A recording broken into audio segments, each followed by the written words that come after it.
আসসালামু আলাইকুম রহমতুল্লাহি বারাকাতুহু। সুপ্রিয় দেশবাসী, আশা করি আল্লাহ সুবহানাহু ওয়া তাআলা ভালো লাগছেন আর সবসময় কামনাই করি। আপনারা আজকে দেখতে পারতেছেন আমার সাথে আছেন আনোয়ার মামা। তো আনোয়ার মামাকে এখন বেশি অংশ ভিডিওতে দেখেন বা অনেকে কমেন্টে এসে লেখালেখি করেন যে রিফাতকে দিয়ে হুজুর বেড়ে লইছেন, রিফাতকে কেন ভিডিওতে আনেন না। আসলে আপনারা জানেন রিফাত ছাত্র মানুষ, সে লেখাপড়া নেই, ব্যস্ত সবসময়। আর আমি চাই না যে আমার কারণে কোনো ছাত্র লেখাপড়া কমতি হোক। রিফাতরে দেখেন, মাঝে মধ্যে দেখবেন তারে দিয়ে ভাইরাল হয়েছে বলতে এমন না যে তারে সবসময় আমার ব্যবহার করতে হবে। সবসময় রিফাতের জন্য, রিফাতের যারা সভাপতি যারা আছে মাদ্রাসা সবার জন্য দোয়া করবেন যাতে রিফাত ভালো একজন আলেম হতে পারে। আর আমার সাথে আনোয়ার দেখতে পাচ্ছে, আনোয়ার মনটা আছে বেশি একটা ভালো না। হঠাৎ করে তার মা এবং বাবার কথা মনে পড়ে গেছে। আসলে দেখেন, আমরা যারা আছি, আল্লাহ তাআলা আমার আব্বা আমার আম্মা জীবিত রাখছে। বাড়িতে গেলে এখনো মা বলে, বাবা তুই খাইছস নি, বাবা খোঁজখবর নেই। আর মামা কিন্তু জন্মর পর থেকে যে সময় একটু বুঝে, ওই সময় থেকেই না পাইছে মার আদুর, না পাইছে বাবার আদুর, সে সবসময় কষ্টে চলতো। একদম সরল সোজা মানুষ, সে সবসময় কষ্টে চলতো। তো আমি মাঝে পড়াইতাম, তো মাঝে মধ্যে দেখতাম দূর থেকে যে মামুর যে চলাফেরা, কাপড় ছিঁড়া, লুঙ্গি ছিঁড়া, হাতে বা খুব ময়লা, সেই বাজার ঘাটে আসতো যাইতো, ঠিক মতে খাইছে কিনা তাও কেউ জিজ্ঞাসা করতো না। আনোয়ার মামাকে আমাদের জামালগঞ্জে শতকরা 90% মানুষ চিনে, কেননা সে 10 টাকা 5 টাকার জন্য সবার হাতে পায়ে ধরতো।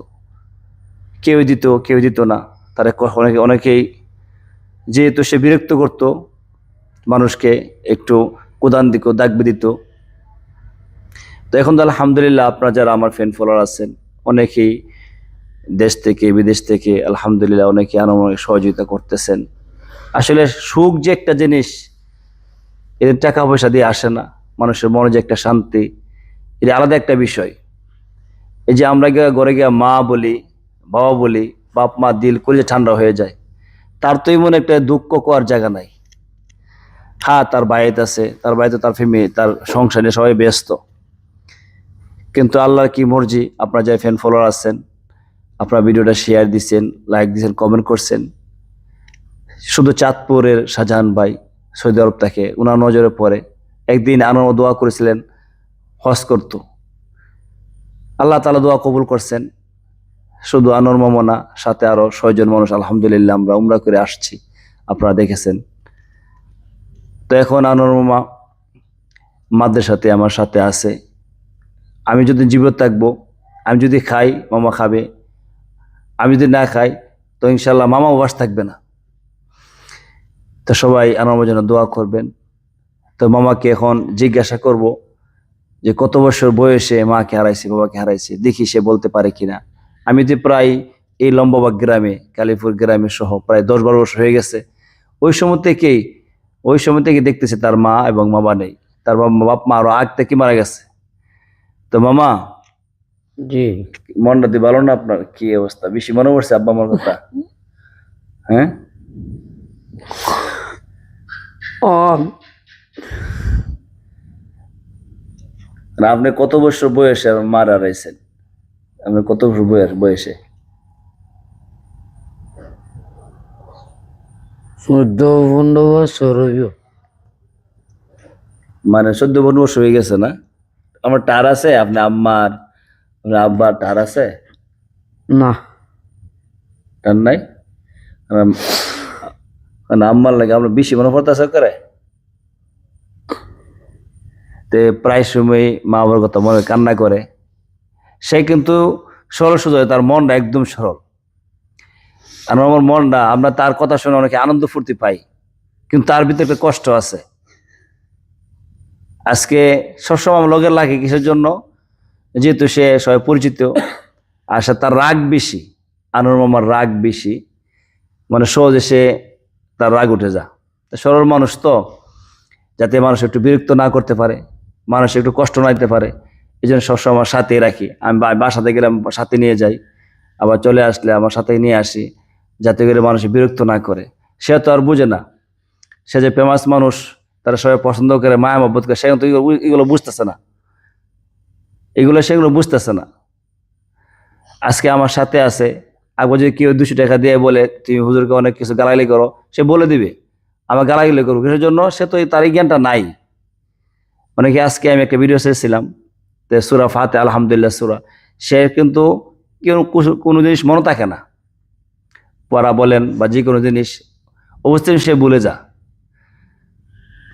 তো মামা, জি। কি কষ্ট মনের মধ্যে আপনার? বাপ মার কষ্ট, হ্যাঁ বাপ মার কষ্ট। মামা, ওই যে আমাদের নবীজি জন্ম পড়তে কি মা পাইছে না, বাবা পাইছে না, মার আদর থেকে বঞ্চিত, কি বাবার আদর থেকে বঞ্চিত। জি। যে আল্লাহ তালা বেশি দোয়া করবা, বেশি বেশি করে আল্লাহ তালা যেন আপনার আম্মারে আপনার আব্বারে জান্নাত দান করে। জি। আপনাদের সবাই মহব্বত করে, যে আমার লক্ষ লক্ষ মানুষ আপনার মহব্বত করে, আপনি বুঝেন? এই দুনিয়াতে লক্ষ লক্ষ মানুষ আপনাকে মহব্বত করে, মায়া করে, আল্লাহ তালা এই ব্যবস্থা করে দিছে। আপনি খাস করে দোয়া করবেন আপনার আম্মার জন্য, আপনার আব্বার জন্য। ওই যে আমার যারা ফেল করে সবার কাছে দোয়া চাই, আমার আব্বা আম্মার জন্য আল্লাহ তালা যেন আমার আব্বা আমাকে জান্নাত দেয়, বেহেশত দেয়। জি। আর আপনার কোনো কষ্ট নাই, আপনি যদি কোনো খাইতে মন চা বা কোনো কিনতে মন চা, আপনি যেতে আমার সামনে, আপনার সামনে আমি আসি জীবিত, ইনশাল্লাহ আপনি আশা আল্লাহ করে আল্লাহ পুরা করবো। আমি পুরা করতাম না, আমার ক্ষমতা নেই, আল্লাহ তালা করবো। জি। তো আপনি সবার কাছে দোয়া চান, যে প্রত্যেকে আমার আব্বার জন্য আমার জন্য সবাই দোয়া করবেন।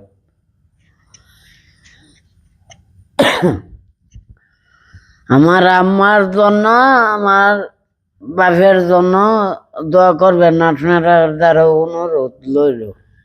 আমিও আপনার জন্য সবার জন্য দোয়া করি সবসময়। আপনারা সবার জন্য আমি দোয়া রইল আমার। তো আপনারা জানেন আমি অনেক সময় বিভিন্ন জায়গায় চলে যাই, আবার যাইলেও সবার মনটা থাকে এখানে। গতকালকে সিলেটে গেছিলাম, কিডনি ফাউন্ডেশন হাসপাতালে সিলেট। আর মামাকে এখানে রেখে আসছি, অসুস্থ অবস্থা আছে, আপনারা জানেন, ভিডিও দেখেছেন। আবার রাত্রে চলে আসছি। আমি কোনো জায়গায় গেলে ময়মনসিংহ গেল, অল্প সময়ের ভিতরে আবার চলে আসি, কেননা এদিকে আনরমা আছে, সিএম আছে, রিফাত আছে, পুরো প্রতিষ্ঠানটাই কিন্তু আমার চালাইতে হয়, দেখাশোনা রাখতে হয়। যে বর্তমানে কিন্তু জমানা কিন্তু ভালো না, যে বিভিন্ন জায়গায় দেখতেছেন যে ছাত্রদেরকে অনেক সময় বিভিন্ন টিচার টর্চার করে, মারধর করে। তো বিশেষ করে একটা অনুরোধ করব সমস্ত শিক্ষকগণদেরকে, আপনারা যারা শিক্ষক আছেন, প্রত্যেকটা ছাত্রছাত্রী অন্যায় করে থাকে তারা সুন্দর করে বুঝাইবেন, তারা মারধর করার কোনো প্রয়োজন নাই। সে লেখাপড়া দুর্বল থাকলে তার একবার, দুইবার, তিনবার, হাজার বুঝাইবেন, দরকার নাই মারধর করা। বেশি দুষ্টামি করলে তার গার্জিয়ান আছে, বাবা মা আছে, তাদের কাছে বলবেন যে আপনার ছেলে পড়াতে আসে না বা লেখাপড়ার মনোযোগ নাই, তাদের কাছে আপনি বলবেন, তাদের ছেলেমেয়েরা তারা সংশোধন করার চেষ্টা করব। আমরা দেখতে পাচ্ছি কি আজকে অনেক মানুষ থাকে সুযোগ সন্ধানী, আজকে দুই একটা মাদ্রাসার মধ্যে কিন্তু এগুলার কারণে বাতিলরা চায় যে সবসময় মাদ্রাসা বন্ধ হয়ে যাক, উলামায়ে কেরাম যে দুনিয়াতে না থাকে, এই জন্য কিছু মানুষ থাকে সবসময় সুযোগ সন্ধানী। এরকম কিন্তু হাজারে ঘটনা বিভিন্ন প্রতিষ্ঠানে ঘটতেছে, এদিকে খেয়াল নাই। কিন্তু মাদ্রাসার মধ্যে চুল ফুরিমা যদি একটু অন্যায় কোনো শিক্ষকে বা কোনো এটা নিয়ে বেশি অংশ ডুল পিড়ানো হয়, এই দিক থেকে আমরা সুযোগ দিবেন না। সমস্ত ওলামায়ে কেরাম যারা আছে বাংলাদেশের, যারা আমাদের বড় যারা আছেন, মুরব্বী যারা আছেন, আপনারা ভিডিওর মাধ্যমে সবাইকে জানাই দেন, যাতে কোনো ছাত্রদেরকে কোনো উস্তাদ বেতার আঘাত না করে, তাদেরকে মায়া মহব্বত করে, আদর করে, স্নেহ করে শিক্ষা দেওয়া হয়। আল্লাহ তাআলা আমাদেরকে আমার কথা দান করুক। আর সবাই বিশেষ করে আমার প্রতিষ্ঠান জন্য আরেকটা প্রতিষ্ঠান আমি করতেছি, আপনারা জানেন যে ইতিমখানা প্রতিষ্ঠান, দোয়া করবো খাস করে আল্লাহ তাআলার কাছে, আল্লাহ তাআলা যেন আমি মৃত্যুর আগে আগে একটি প্রতিষ্ঠান করে যেতে পারি দুনিয়ার মধ্যে। তো সবার কাছে অনুরোধ, আর বিশেষ করে আমার যত ফ্যান ফলোয়ার আছেন সবাই সবসময় ইনশাল্লাহ পাশে থাকবেন, আমার জন্য দোয়া করবেন ইনশাল্লাহ। আমরাও সবসময় এই যত কোরআনে পাখিরা আছে সবাইকে নিয়ে দোয়া করতেছি, আল্লাহ তাআলা যেন সবাইকে ভালো রাখেন, সুস্থ রাখেন। যাদের আত্মীয় স্বজন অন্ধকার কবরে চলে গেছে, আল্লাহ তাআলা যেন সবাইকে জান্নাতুল ফেরদৌস দান করেন। তো সবাই ভালো থাকবেন, সুস্থ কামনা করি। আসসালামু আলাইকুম ওয়া রাহমাতুল্লাহি ওয়া বারাকাতুহু।